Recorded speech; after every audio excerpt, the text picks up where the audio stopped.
यशी आ रही है आपको मेरी वॉइस? चलो, इलेक्ट्रोमैग्नेटिक वेव रेडिएशन कल हमने स्टार्ट भी किया था, है ना। एक दो चीज़ें और बता देती हूँ मैं इसकी।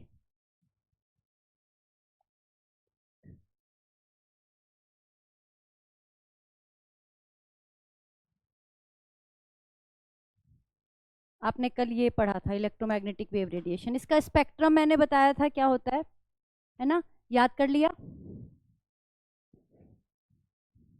याद किया आप लोगों ने? बोलो, स्पेक्ट्रम बनवा दिया था ना।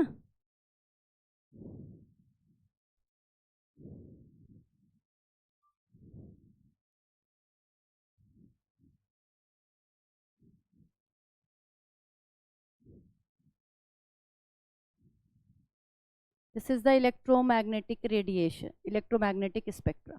अगर हम इलेक्ट्रोमैग्नेटिक रेडिएशन को इंक्रीजिंग वेवलेंथ में या फिर डिक्रीजिंग फ्रीक्वेंसी में अरेंज करेंगे तो हमें एक स्पेक्ट्रा मिलेगा जिसे हम क्या कहते हैं, इलेक्ट्रोमैग्नेटिक स्पेक्ट्रा कहते हैं। ठीक है, यहाँ पे G4 गामा रेज है, ये एक्स रेज है, ये आपका अल्ट्रावायलेट रीजन है, ये विजिबल रीजन है, ये इंफ्रारेड है, ये माइक्रोवेव्स हैं, और ये हैं रेडियो वेव्स। ठीक है, क्लियर? अच्छा, इनमें वेवलेंथ किस साइड बढ़ रही है? जब हम ऐसे जा रहे हैं तो वेवलेंथ बढ़ रही है। हमने इंक्रीजिंग वेवलेंथ में, वेवलेंथ की टर्म में इसको रखा है, और फ्रीक्वेंसी हमारी ऐसे डिक्रीज हो रही है, राइट। आप लोगों को इसका जो हमारा विजिबल रीजन है उसकी वेवलेंथ पता है कितनी होती है?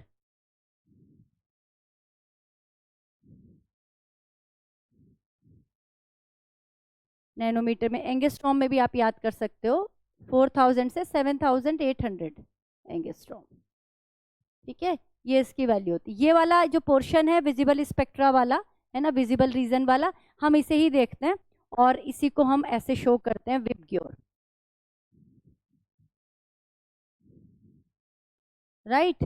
विबग्योर में जो आर है उसकी वेवलेंथ सबसे ज्यादा और फ्रीक्वेंसी सबसे कम। जो रेड कलर होता है उसकी जो जो वेवलेंथ है वो मैक्सिमम है, और जो उसकी फ्रीक्वेंसी है वो मिनिमम है।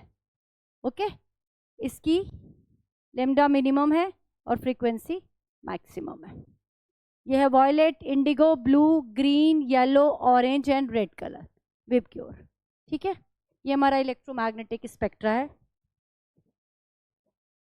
आप इसको याद करने के लिए ऐसे भी याद कर सकते हैं, गाड़ी XUV इन माई रीच। ठीक है, इस निमोनिक से भी याद कर सकते हैं, याद हो जाएगा। ठीक है, ये हुआ हमारा इलेक्ट्रोमैग्नेटिक स्पेक्ट्रा। इलेक्ट्रोमैग्नेटिक जो स्पेक्ट्रा है उसमें हमने इलेक्ट्रोमैग्नेटिक वेव्स को अरेंज किया हुआ है, और जो ये इलेक्ट्रोमैग्नेटिक वेव्स हैं या जो इलेक्ट्रोमैग्नेटिक रेडिएशन है ना, इनकी बहुत सारी प्रॉपर्टीज होती हैं। वो प्रॉपर्टीज हमने लास्ट क्लास में डिस्कस की थी कि ये स्ट्रेट लाइन में चलती हैं। ठीक है, और इनका जो प्रोपेगेशन होता है वो मैग्नेटिक और इलेक्ट्रिक फील्ड से क्या होता है, परपेंडिकुलर होता है। इनकी जो वेलोसिटी होती है वो क्या होती है, लगभग 3 × 10⁸ मीटर पर सेकेंड होती है। ये लाइट की स्पीड से ही चलती हैं, लेकिन आपस में इनकी वेवलेंथ और फ्रीक्वेंसी अलग अलग होती है ना। वेलोसिटी सेम है लेकिन वेवलेंथ और फ्रीक्वेंसी इनकी आपस में क्या है, डिफरेंट है। जब आप कभी आपने देखा हो कि कोई पानी है रुका हुआ और आप उसमें पत्थर मारते हो तो वेव्स चलती हैं, है ना, बाहर से अंदर से बाहर की तरफ चलती हैं, और ऐसे ऐसे लहरें उठती हैं। ठीक है, ऊपर की तरफ फिर नीचे की तरफ, ऊपर की तरफ फिर नीचे की तरफ। तो इस तरह से ही इनका प्रोपेगेशन होता है, राइट। तो जब ऊपर की तरफ चलती है उसको हम कहते हैं क्रेस्ट, और जब नीचे की तरफ जाती है वेव तो हम उसको क्या कहते हैं, ट्रफ, है ना। तो कैरेक्टरिस्टिक लिखेंगे पहले वेव के, हेडिंग डालो characteristic of wave. Electromagnetic spectra की आपको डेफिनेशन लिखवाऊं, या आपको पता ही है कि हमने अरेंजमेंट किया different types of electromagnetic radiation with increasing wavelength, इसे हम इलेक्ट्रोमैग्नेटिक स्पेक्ट्रा कहते हैं। कैरेक्टरिस्टिक ऑफ वेव लिखेंगे, यहां तक हमने लास्ट क्लास में पढ़ लिया था। हेडिंग डालो electromagnet sorry characteristic of wave. सबसे पहले हम बात करते हैं वेवलेंथ की। इसको हम शो करते हैं लैम्डा से, है ना। जब आप वेव को बनाते हो तो आप इस तरह से शो करते हो, ऐसे ऐसे ऐसे ऐसे, ठीक है।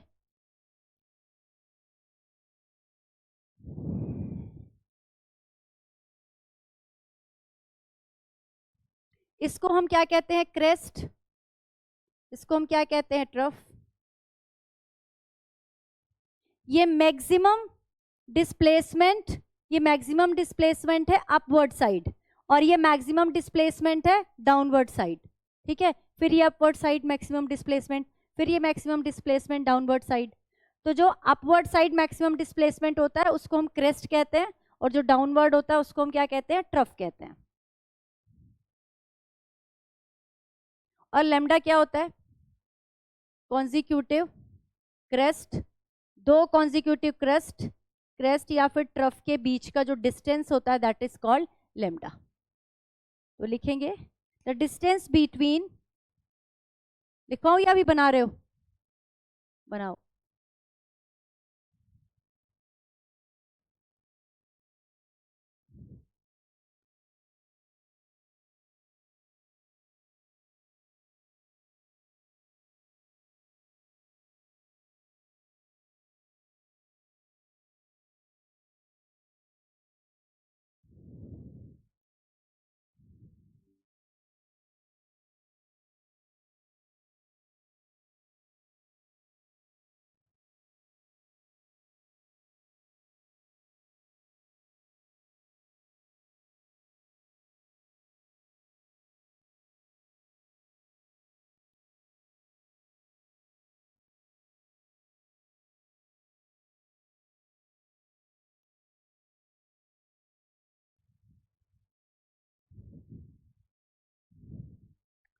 ठीक है, तो पहले वेवलेंथ में लिखेंगे। वेवलेंथ की डेफिनेशन क्या होगी?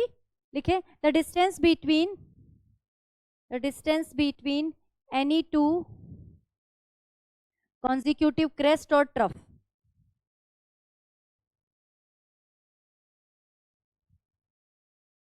कॉन्जिक्यूटिव क्रेस्ट और ट्रफ। एसआई यूनिट क्या होगी? लैम्डा तो रिप्रेजेंटेशन है, एसआई यूनिट क्या होगी इसकी? मीटर, है ना। मीटर है इसकी एसआई यूनिट। और ये आपको जब आप न्यूमेरिकल करोगे नैनोमीटर या एंगस्ट्रॉम में भी दी हुई होगी, तो आप नैनोमीटर को मीटर में कन्वर्ट कर लोगे 10⁻⁹ से मल्टीप्लाई करके, और अगर एंगस्ट्रॉम को करना है तो 10⁻⁻10 कर देंगे, है ना। वो कन्वर्जन याद कर ली? मैंने कन्वर्जन की एक टेबल बोली थी ना याद करने के लिए, जो फर्स्ट चैप्टर में है, वो आप लोगों ने याद की? क्यों नहीं करी बेटा? हाँ जी बोलो बेटा।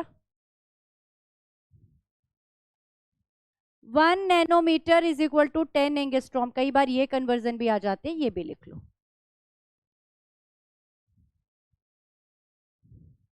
नेक्स्ट हमारी कैरेक्टरिस्टिक क्या है? फ्रीक्वेंसी, जिसको हम म्यू से शो करते हैं। फ्रीक्वेंसी को बहुत सारी जगह एन से भी शो करते हैं, ठीक है। म्यू से भी करते हैं, एन से भी करते हैं।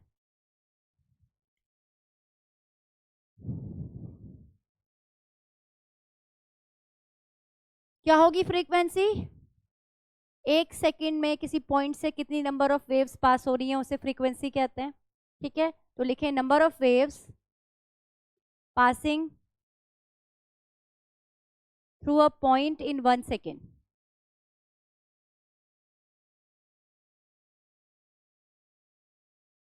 Number of waves passing through a point in 1 second.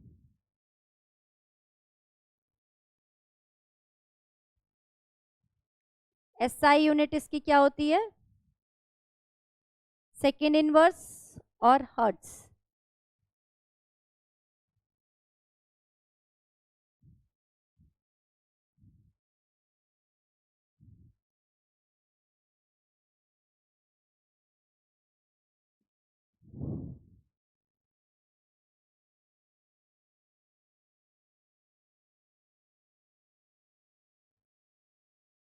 Speed of wave,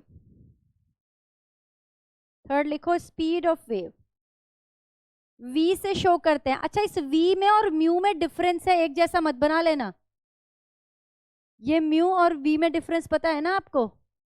mu को ऐसे बनाया हुआ, इसको म्यू कहते हैं, इसको यहां से ऐसे पुश कर दिया अंदर की तरफ, तो ये यूं हो गया, और ये तो सीधा ही होता है ना, ठीक है।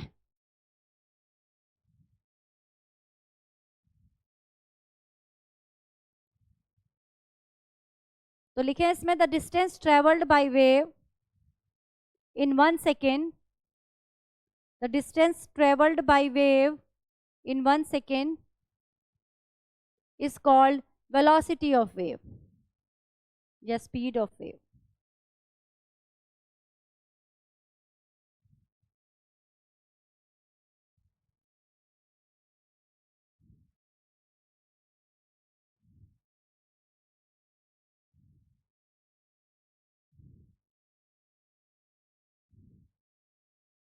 अगर आपसे निकलवाएगा क्वेश्चन में तो आप निकालेंगे, और अगर जनरली वो उसने दिया होगा, क्योंकि जो इलेक्ट्रोमैग्नेटिक रेडिएशन है वो स्पीड ऑफ लाइट से ही चलती है, तो उसमें v को तब हम क्या कहते हैं, जब स्पीड ऑफ लाइट से चल रही होती है तो v is equal to c हो जाता है, and c is equal to 3 × 10⁸ metre per second. Okay,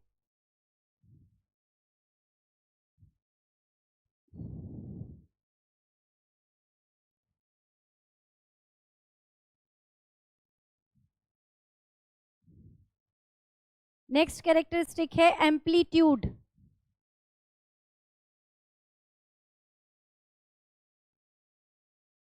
इसको वैसे अल्फा से शो करते हैं एम्पलीट्यूड को, अल्फा से करते हैं, ए से करते हैं, एम्पलीट्यूड।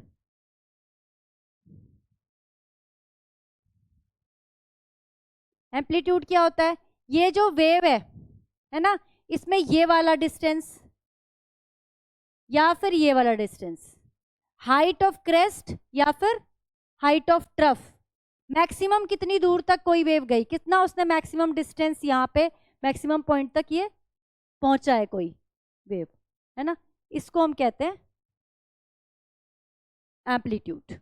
लिखो, it is the height of crest और depth of trough of wave. It is height of crest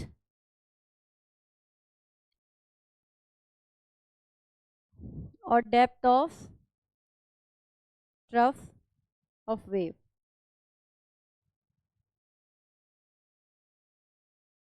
आप एक और इंपॉर्टेंट है ना, wave number,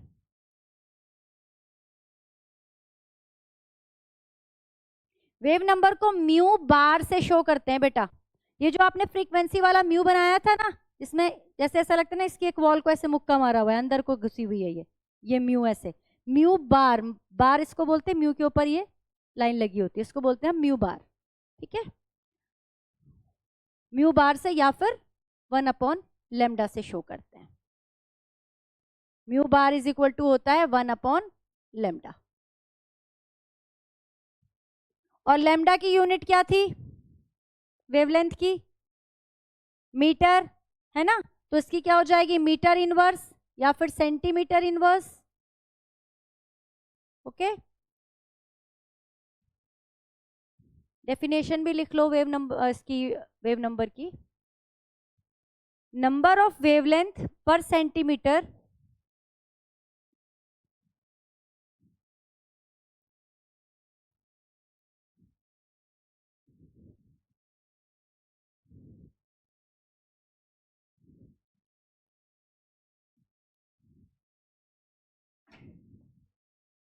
number of wavelength per centimeter and is equal to the inverse of wavelength, and is equal to the inverse of wavelength।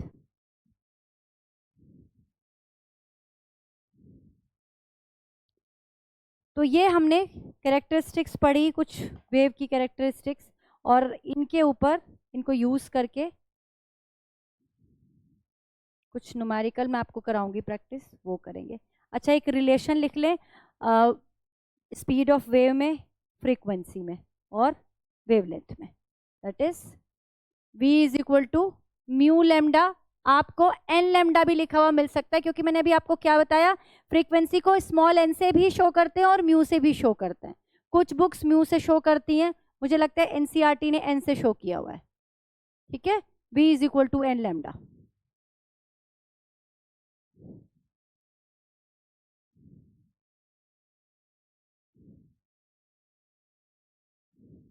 एक बार NCERT दिखाना, mu से show किया होगा एनसीईआरटी ने।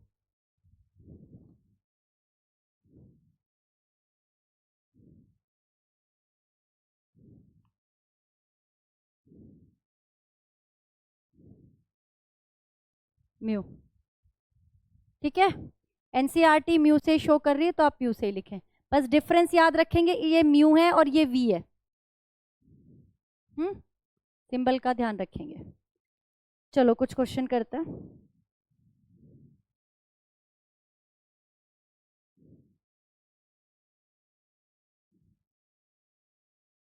The wavelength of spectral line, एक numerical लिखो, the wavelength of spectral line of caesium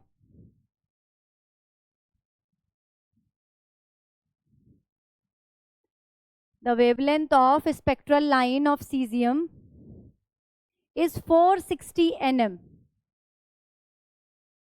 nanometre, 460 nanometre, nm बोल रही हूं, नैनोमीटर। ठीक है, calculate the frequency of the line, calculate the frequency of the line. अच्छा, एक बात का ध्यान रखना, इस चैप्टर में या किसी भी चैप्टर में, स्पेशली इस चैप्टर में एनएम एंगस्ट्रॉम में बहुत ज्यादा यूज होता है। आपने सबसे पहले जब गिवन लिखना है, गिवन लिखना है, क्या दिया हुआ है आपको क्वेश्चन के अंदर, वेवलेंथ दे रखी है, किससे शो करते हैं, लेमडा से।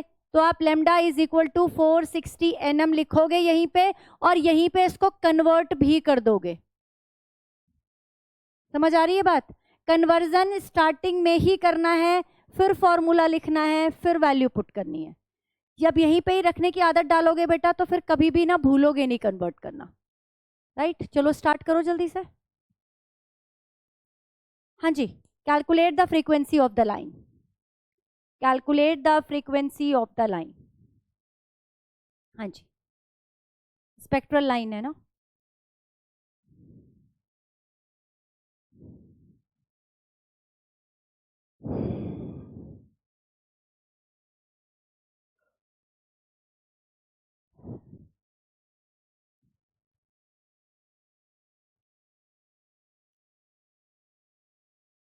कॉपी फिल हो गई आपकी इतनी जल्दी, नोटबुक फिल हो गई है।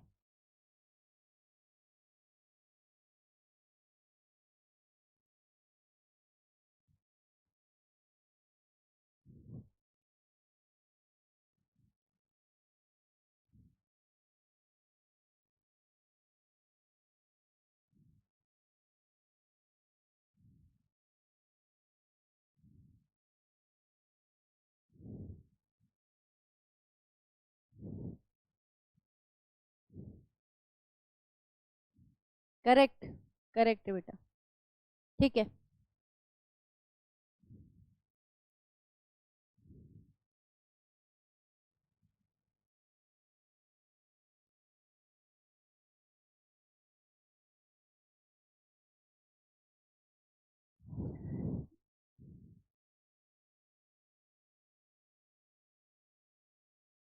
कर लो जल्दी, बस कैलकुलेशन थी यहाँ, तो कोई लंबा चौड़ा फॉर्मूला यूज नहीं करना था।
अरे भगवान, इतना टाइम।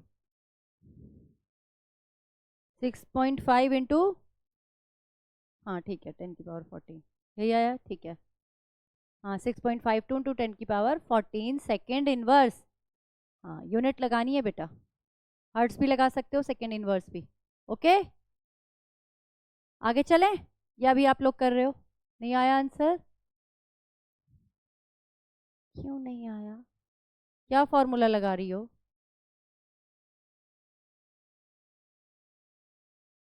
हम्म, कैलकुलेशन मिस्टेक।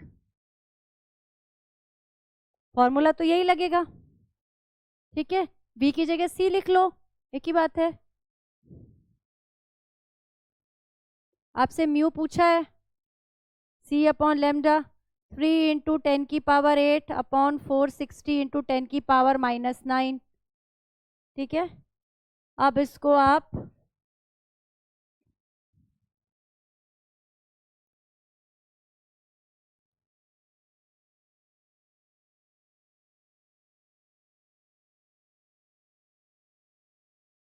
46 से डिवाइड कर दो, 300 ले लो, ठीक है।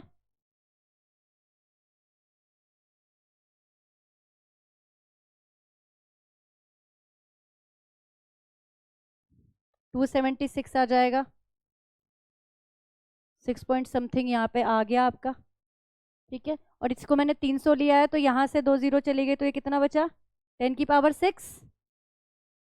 ये 10 की पावर 8 ऊपर आया, 8 और 6 14, 6 पॉइंट समथिंग, और 10 की पावर 14 आ गया। टाइम बहुत क्यों लगाते हो आप लोग, थोड़ा जल्दी कर लिया करो। चलिए नेक्स्ट क्वेश्चन लिखिए। Calculate wave number, calculate wave number and frequency of yellow radiation. Calculate wave number, first part wave number निकालना है आपको, एंड सेकेंड पार्ट में आपको निकालना है frequency of yellow radiation having wavelength 5800 angstrom. ये वेवलेंथ दे रखी है क्वेश्चन में।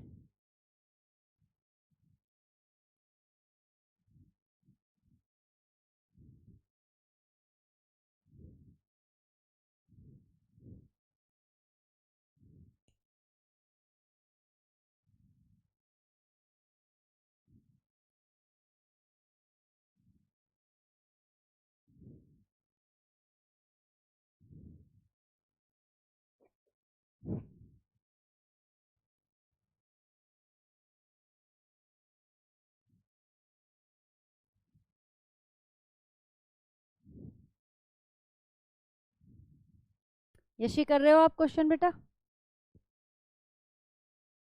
करो।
मैंने फॉर्मूले इसीलिए नहीं यहाँ से हटाए हैं क्योंकि आपको ज़रूरत पड़ेगी शायद।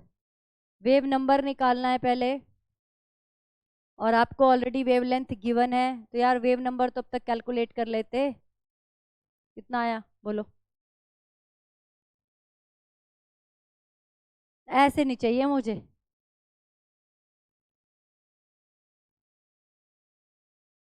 ठीक है, 1.7 तक ही निकाल दो आप। मतलब 2 प्लेस तक निकाल दो। मैंने आपको आंसर ही बता दिया। तो आंसर तो यही है लेमडा का, ये वेव नंबर का ना, वेव नंबर की बात हो रही है ना। तो 1/5800 इंटू 10⁻⁻10। ओके, तो 10⁻10 और ये 5800 है, तो ये क्या हो गया 10⁸8। 58 से आपको 100 को डिवाइड कर लो। 2 तो चलेगा ही नहीं, 2 से कम ही चलेगा, 1 ही चलेगा। ओके,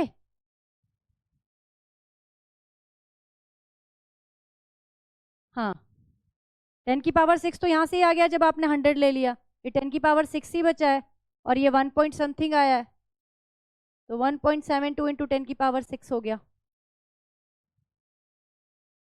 सेकेंड पार्ट है इसका, आपको निकालना है frequency of yellow radiation. Frequency, हाँ बताइए बेटा कितनी आई है। हाँ ठीक है, करेक्ट है।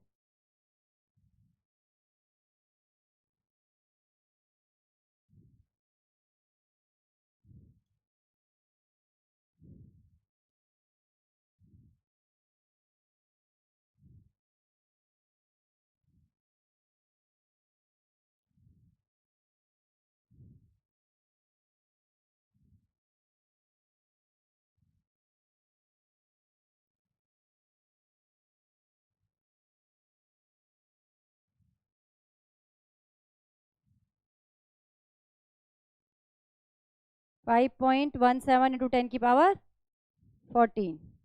ठीक है, अभी आप लोगों को टाइम लगेगा, हो गया, करो जल्दी।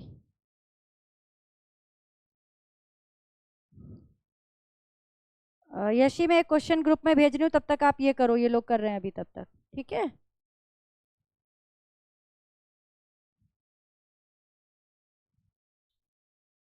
आप लोग उसे बाद में ग्रुप में से कर लेना। मैंने एक क्वेश्चन उसको ग्रुप में भेजा है, आप लोगों ने किया नहीं था ना अभी ये क्वेश्चन, हो गया। हाँ आपने तो बता दिया, आपका हुआ। 5.172 आ रहा है, क्या गड़बड़ कह रही है।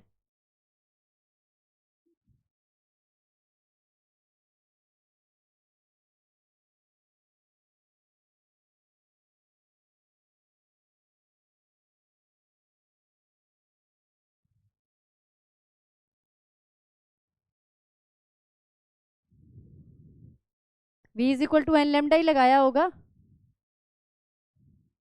हाँ वही गड़बड़ की होगी। एन निकालना था तो v अपॉन लेमडा हो जाएगा, 3 × 10⁸ अपॉन 5800 इंटू 10⁻⁻10। सब डिवाइड डिवाइड ही करना है, और तो इसमें कुछ करना नहीं है। चलो आ जाएगा आंसर, नेक्स्ट चलो, लास्ट क्वेश्चन करेंगे उसके बाद आगे चलेंगे। Chlorophyll absorbs radiation, chlorophyll absorbs radiation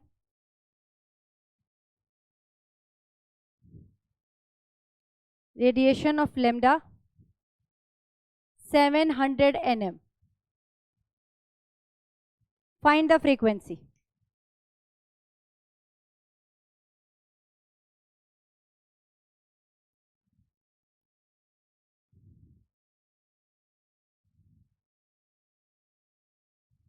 हाँ जी बेटा,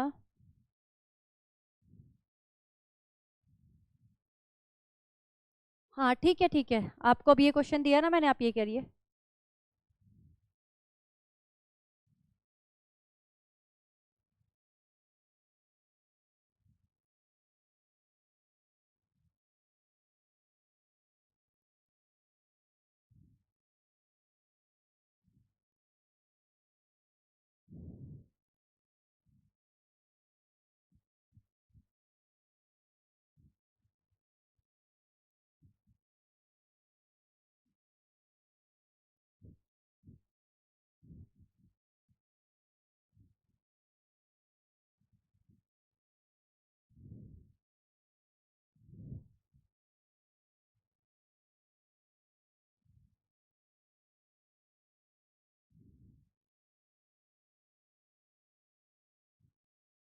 फॉर्मूले को ध्यान से लगाना था।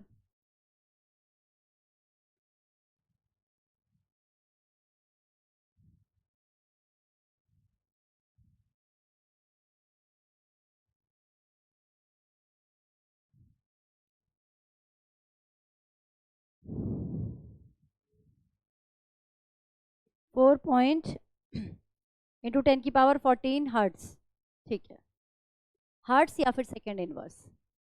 हाँ जी, आप दोनों का आंसर आया, ठीक है, इंटू 10⁻14, डन। चलिए आगे चलते हैं, अगला हेडिंग लगाइए Planck's quantum theory.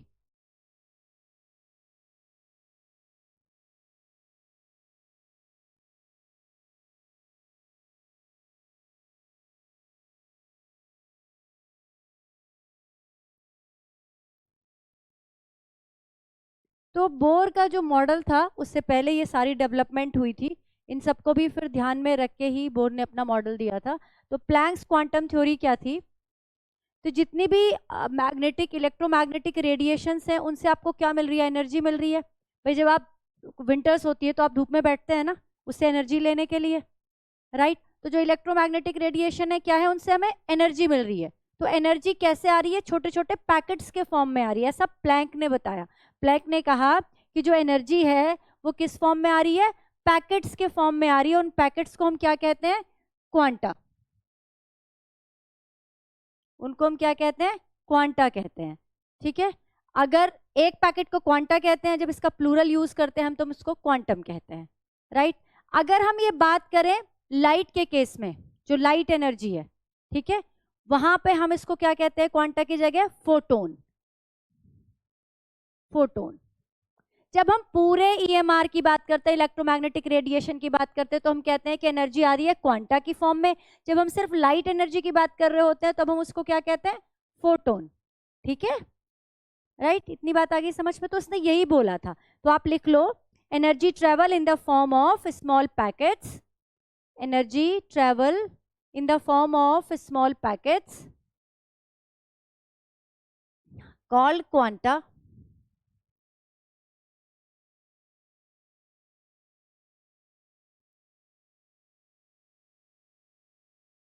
In case of light energy, these packets are known as photon. In case of light energy, these packets are known as photon.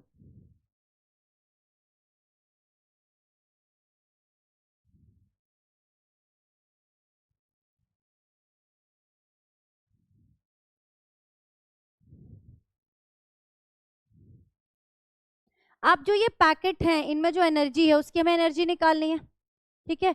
तो जो एनर्जी होती है फोटोन की या क्वांटा की, वो किसके प्रोपोर्शनल होती है? फ्रीक्वेंसी के प्रोपोर्शनल होती है। किसके प्रोपोर्शनल होती है बेटा? फ्रीक्वेंसी के प्रोपोर्शनल होती है। तो energy is proportional to frequency. Proportionality को के साइन को हटाने के लिए एक कांस्टेंट लगाया गया, जिस कांस्टेंट को हम क्या कहते हैं? जिसने दिया है ये थ्योरी उसी के नाम से लगाया, that is called Planck's constant. तो E is equal to h nu, where E is energy, nu is a frequency and h is a Planck's constant, ठीक है। इस h की भी एक वैल्यू होती है ना, इसकी वैल्यू आपको याद करनी होती है। क्या होती है इस h की value? 6.6 into 10⁻−34 joule second inverse. Joule second inverse क्यों होगी? जूल सेकेंड,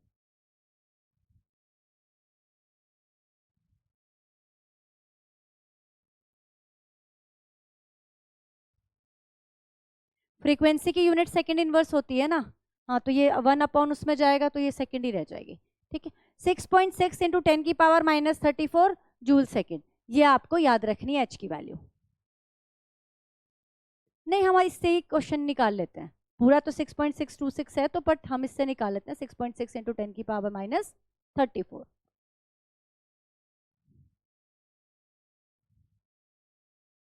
तो अगर हम एक फोटोन की एनर्जी की बात कर रहे हैं, ये तो जो वैल्यू हुई एनर्जी ऑफ वन फोटोन की एनर्जी कैसे निकालेंगे? E is equal to H nu से, ठीक है। और हम एच न्यू को और ज्यादा मॉडिफाई कर सकते हैं, हम इसको क्या लिख सकते हैं? C अपॉन लेमडा लिख सकते हैं, ठीक है। हम क्या लिख सकते हैं बेटा? C अपॉन लेमडा लिख सकते हैं, ठीक है। Nu is equal to V upon lambda होगा ना, अभी हमने V इज इक्वल टू ये किया था ना, वहीं से जो ये न्यू है, nu is equal to V upon lambda हो गया। और अगर ये लाइट है, अगर हम फोटोन की बात कर रहे हैं, मैंने यहाँ फोटोन लिखा है तो मैंने इसको C लिख दिया,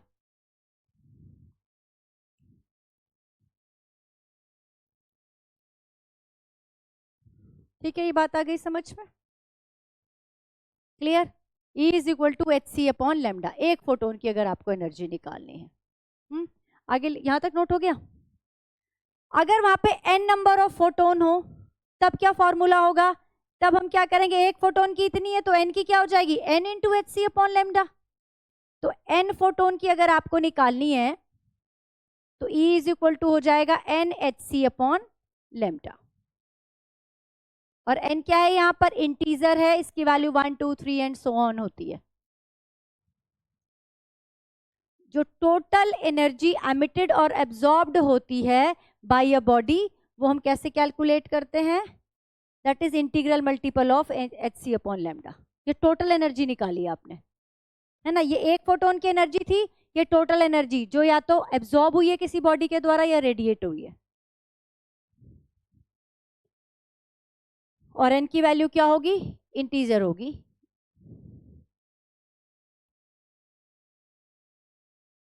यहां तक नोट हो गया? अब आप एक काम करो, न्यूमेरिकल के लिए एक हिंट लिख लो कि जब आप न्यूमेरिकल करोगे तो आप ये जो एच सी वाला जो पार्ट है, देखो एच आपको पता है 6.6 इंटू 10 की पावर -34 है, सी आपको पता है 3 इंटू 10 की पावर 8 है, वैल्यू फिक्स है। आप इसको मल्टीप्लाई करके पहले ही रख सकते हो ना क्वेश्चन में, आपका टाइम बच जाएगा, सारी चीजें कैलकुलेट बार बार नहीं मल्टीप्लाई करना पड़ेगा। तो लिखेंगे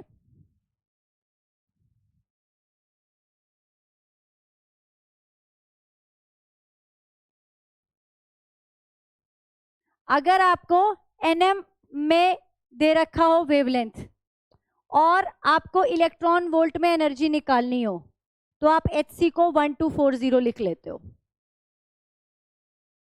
ठीक है।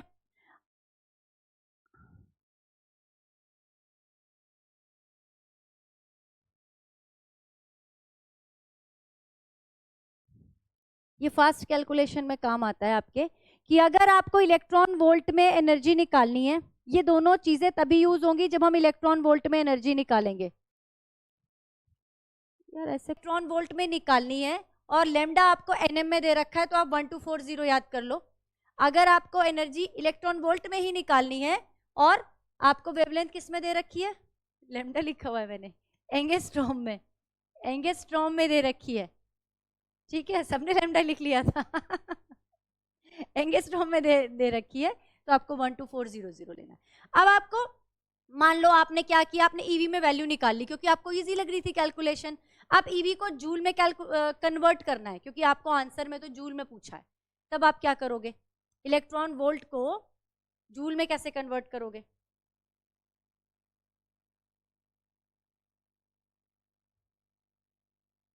इलेक्ट्रॉन पर चार्ज कितना होता है? याद नहीं किया? अभी तो हो चुका ना इस चैप्टर में। एक सेकेंड, तुमने 1.67 बोला है? नहीं, तुम पता है कहाँ पे? 1.67 मास ऑफ प्रोटॉन में होता है, 1.6 इंटू 10 की पावर -19, ठीक है। तो जब आप कन्वर्ट कर रहे हो 1 electron volt is equal to 1.6 into 10 की पावर -19 जूल, फिर आप ये कन्वर्जन यूज कर सकते हो। कहीं पे इलेक्ट्रॉन वोल्ट में निकाल लिया आंसर, जूल में फिर लास्ट में कन्वर्ट कर लिया, मान लो 2-3 स्टेप हैं, या फिर कहीं इलेक्ट्रॉन वोल्ट में ही पूछा है तो जस्ट आप डायरेक्ट ऐसे कर लोगे, राइट। मैं ऐसे क्वेश्चन कराऊंगी तो आपको और आइडिया हो जाएगा। अच्छा, अगर आपसे कहा जाए इवन दो आपको दो अलग अलग मान लो पैकेट्स हैं, उनकी एनर्जी निकालनी है, उनकी एनर्जी और वेवलेंथ में आपको रिलेशन निकालनी है, तो मैंने कहा E1 upon E2 is equal to क्या होगा लेमडा की टर्म में, लेमडा की टर्म में क्या होगा? अच्छा पहले बताओ फ्रीक्वेंसी की टर्म में क्या होगा? E1 is equal E1 upon E2 का रेशो, E1 और E2 का ratio, E1 upon E2 frequency की टर्म में क्या होगा? μ1 बोलो ना, μ1 अपॉन, एक क्वेश्चन दे दो, है ना, इस चीज को यूज करके क्वेश्चन करो। एनर्जी निकालनी है किसी फोटोन की, है ना, और उसकी आपको वेवलेंथ दे रखी है 4000 एंगस्ट्रॉम। क्वेश्चन है कि एक फोटोन की जो वेवलेंथ है वो 4000 एंगस्ट्रॉम है, इसकी एनर्जी क्या होगी? ईवी में निकाल दो। चलो, और ये बहुत जल्दी होना चाहिए, बहुत जल्दी, बिल्कुल आसान है ये कैलकुलेशन इसकी।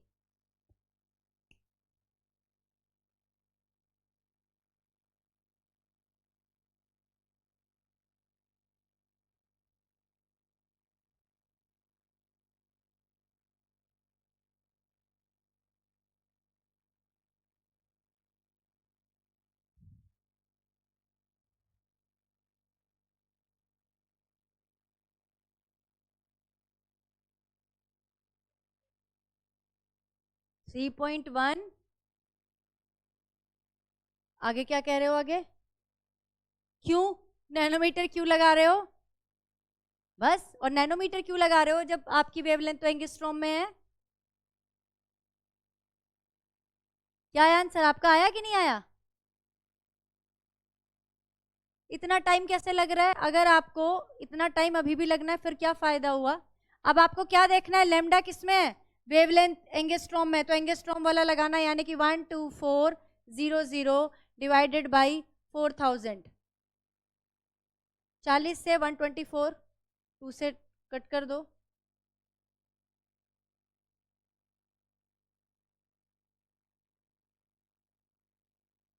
आ गया 31/10 यानी कि 3.1 ईवी आंसर। इसमें तो जल्दी होना चाहिए था ना, कुछ गलती कर रहे हो आप। क्या गलती कर रहे हो? ये नहीं लगाया क्या 12400? तो 12400 HC की जगह रखा, डिवाइडेड बाई 4000 कहे 4000 से क्यों मल्टीप्लाई कर दिया यहाँ पे? अच्छा ये देख के ये बुद्धि लगा ली सबने यहाँ पे लेमडा। मेरे कहने का क्या मतलब था? अच्छा चलो मैं आप लोगों को एक तरीके से और समझाती हूँ। आप लोगों का ना प्रॉब्लम ये है कि यूनिट जो होती है ना उनको काटने में और उनको सॉल्व करने में दिक्कत है। मैंने क्या कहा, HC को क्या रखना है? ये रखना है, ठीक है, मैं ये रख दूं 12400 EV इंटू एंगस्ट्रॉम, राइट। नीचे मैंने क्या कहा 4000 एंगस्ट्रॉम, तो एंगस्ट्रॉम से एंगस्ट्रॉम कट गया, इससे ये कट गया 3.1, तो 3.1 EV बचाना, ओके। तो ये जो हम यूनिट लिखते नहीं है क्योंकि हम तो आलसी है ना, तो कम से कम उसे दिमाग में तो लिखा करो कि ये यहां से ऐसे ऐसे कटेगी। काटना भूल गए। ठीक है, एक और क्वेश्चन करो, अभी तो मैं बहुत आसान करा रही हूँ, फिर थोड़ा मुश्किल पे चलेंगे। आपको दे रखी है फ्रीक्वेंसी वेव की 10⁻³ किलोहर्ट्ज, ओके, और आपसे एनर्जी पूछिए। अच्छा एक चीज और, रुको रुको रुको रुको रुको, इसी क्वेश्चन में वापस आओ। 3.1 EV था, अब मुझे तो जूल में आंसर चाहिए, अब क्या करूं?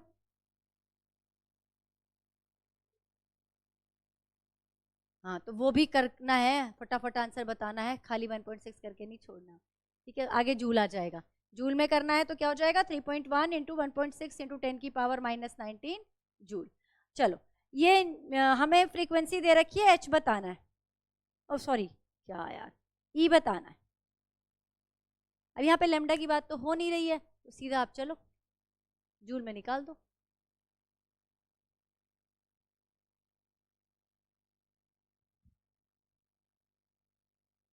कौन सा फॉर्मूला लगेगा अद्विका? कंफ्यूज, अद्विका कौन सा फॉर्मूला लगेगा? न्यू दे रखा है, सबसे पहला फॉर्मूला आपको बताया energy is proportional to frequency, proportionality को हटा के आपने एच लगाया, E is equal to H nu लगेगा ना।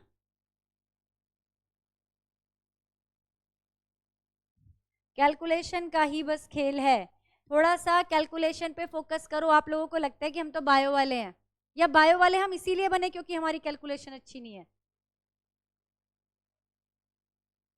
34 28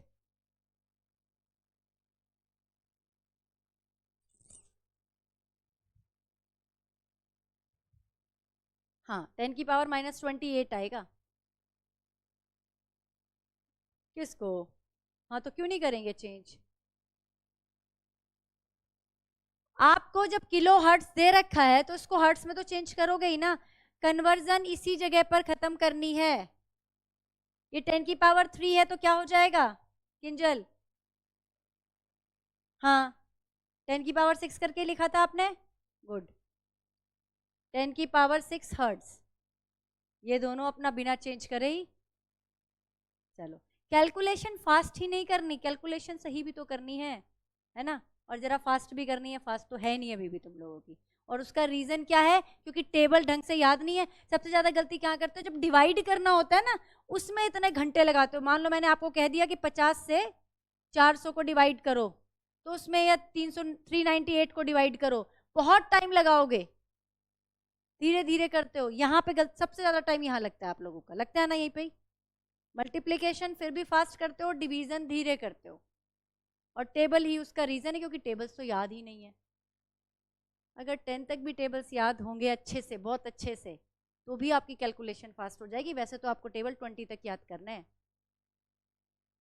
और ऐसा नहीं कि सिर्फ केमिस्ट्री में चाहिए, फिजिक्स में भी चाहिए। अगर नीट वाले हो तो फिजिक्स में भी चाहिए ना हमें तो calculation.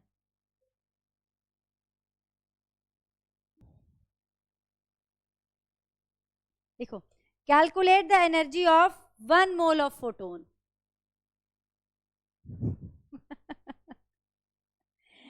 Calculate the energy of 1 mole of photon. Mole नहीं पीछे छोड़ेगा, 12th में भी नहीं छोड़ेगा, वहां पे भी मोल कंसेप्ट यूज होता है। Calculate the energy of 1 mole of photons of radiation whose frequency is, जिसकी फ्रीक्वेंसी 5 इंटू 10 की पावर 14 हर्ट्स है।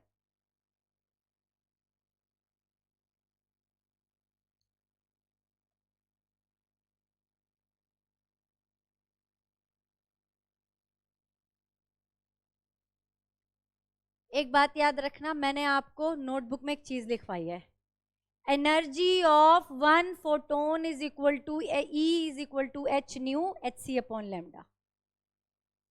हिंट मिल गया मैंने क्या बोला? अब आगे करो इस क्वेश्चन को।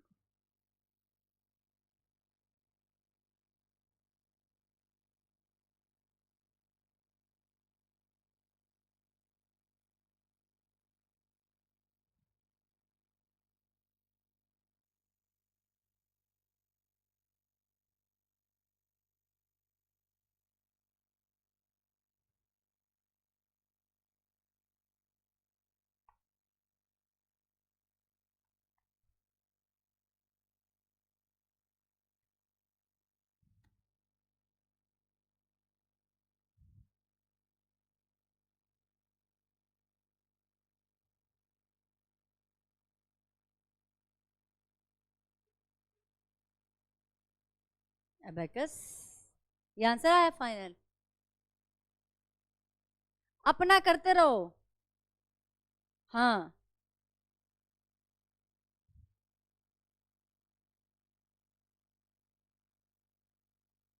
1.99,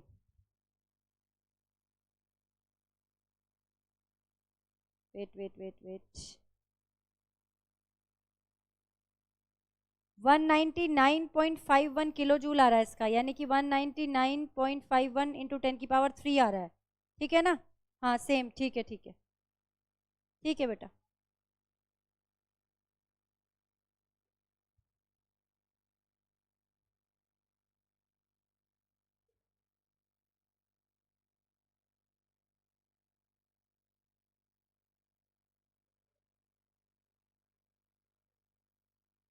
-3 +3 आएगा। देखो एक फोटोन की एनर्जी का फॉर्मूला ये था बेटा, एक फोटोन की एनर्जी निकाल लें हम पहले। 6.6 इंटू 10 की पावर -34 इंटू 5 इंटू 10 की पावर 14। इतनी तेज आपके हाथ चलने चाहिए, सजानी नहीं है कॉपी। पहले फटाफट फटाफट आंसर निकालो। क्लियर? 5 से इसको यहाँ पे मल्टीप्लाई करो, आता है ना करना?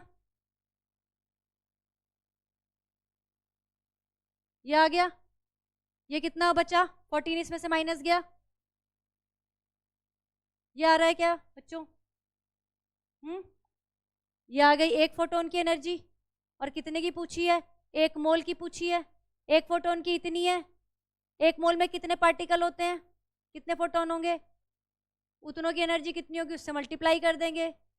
तो 1 मोल की एनर्जी हो गई 33 इंटू 10 की पावर -20, 6.022 इंटू 10 की power 23।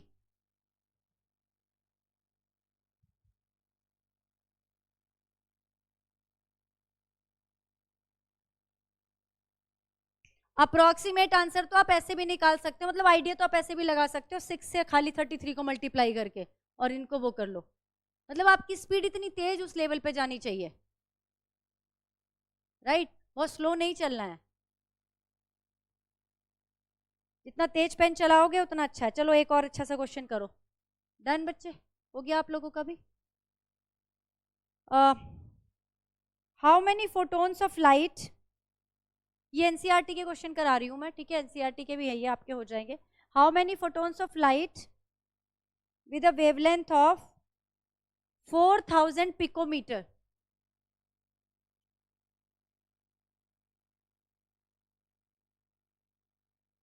how many photons of light with a wavelength of 4000 picometer are necessary to provide 1 joule of energy?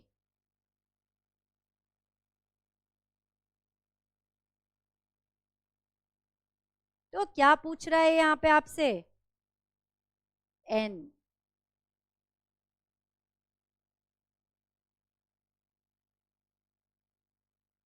यहीं पे ही कन्वर्जन कर लेना, मैं बार बार बोलती हूँ, यहीं पे कन्वर्जन करके खत्म करो।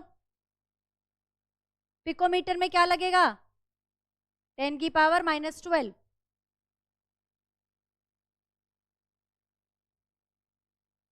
और इसको फिर यहीं पे ही सॉल्व कर लेना। 4000 इंटू 10 की पावर -12 और ये 3 इसमें से चला गया, कितने बचे यहाँ पे? 4 इंटू 10 की पावर -9। इससे क्वेश्चन स्टार्ट करना। जितना ज्यादा पहले खत्म कर लो चीजों को उतना ही आपका इजी हो जाता है।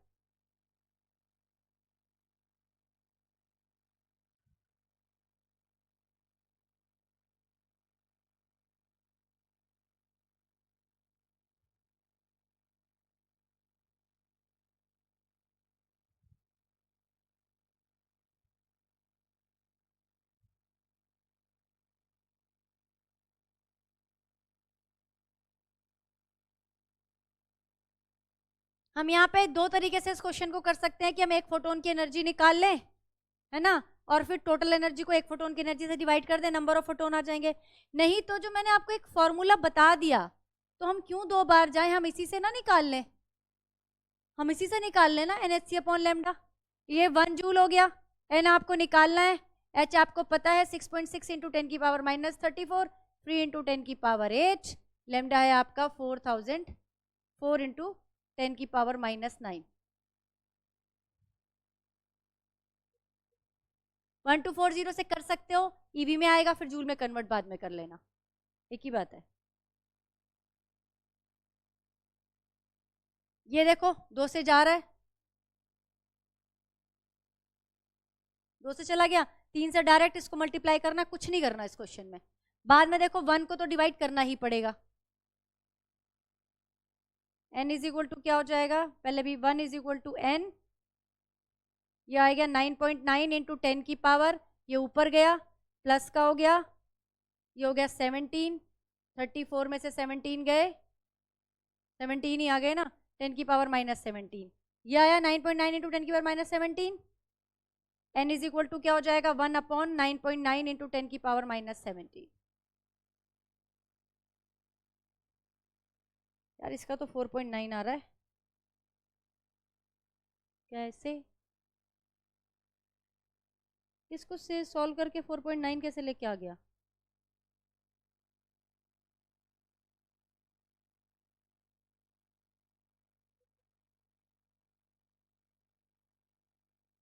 इस ये मैंने क्या कलाकारी करी है फिर? नहीं तो 2 से 3 कट, ओके अच्छा ये मैं तो ये 2 तो छोड़ ही दिया, यहाँ नीचे 2 तो है ठीक है, 2 से 99 को करेंगे डिवाइड तो वही आएगा 4.9 समथिंग। हाँ ठीक है बेटा, आगे चलो। ठीक है,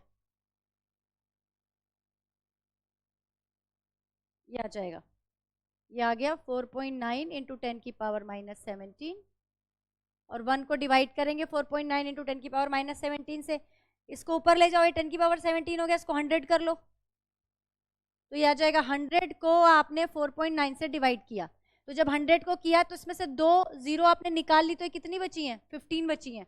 10 की पावर 15 तो आपका यहाँ आ गया लिखा हुआ, यहाँ लिख लो 10 की पावर 15 आंसर में, इनटू, अब 4.9 से इसको करेंगे डिवाइड, कितना आ गया? या 16 ही कर लो, चलो 49 से इसको करेंगे, 52 से 100 होता है, ठीक है, 2 ही चल जाएगी,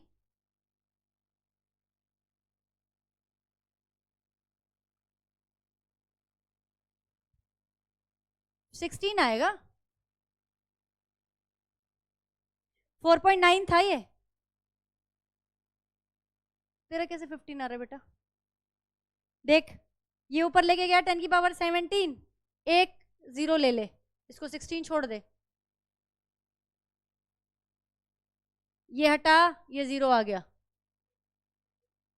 तूने 2 जीरो ली ना, हाँ तो 2 जीरो ली तो, लेकिन तूने 4.9 से डिवाइड नहीं किया ना, फिर 49 से किया है ना, तो एक 10 रहेगी, एक जीरो रहेगी ना बेटा आपकी, एक पॉइंट आपने छोड़ दिया ना,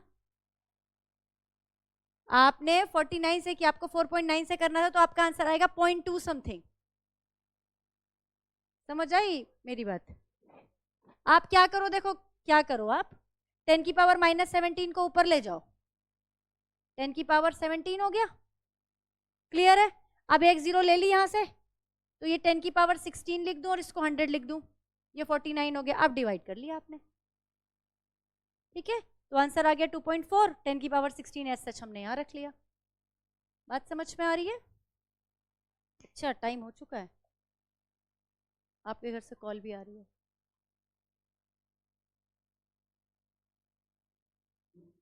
ठीक है, तो फिर इतना ही करते हैं आज, और मंडे को टेस्ट, ठीक है, फर्स्ट चैप्टर, अगर कोई डाउट है तो भी पूछ लो फर्स्ट चैप्टर में, और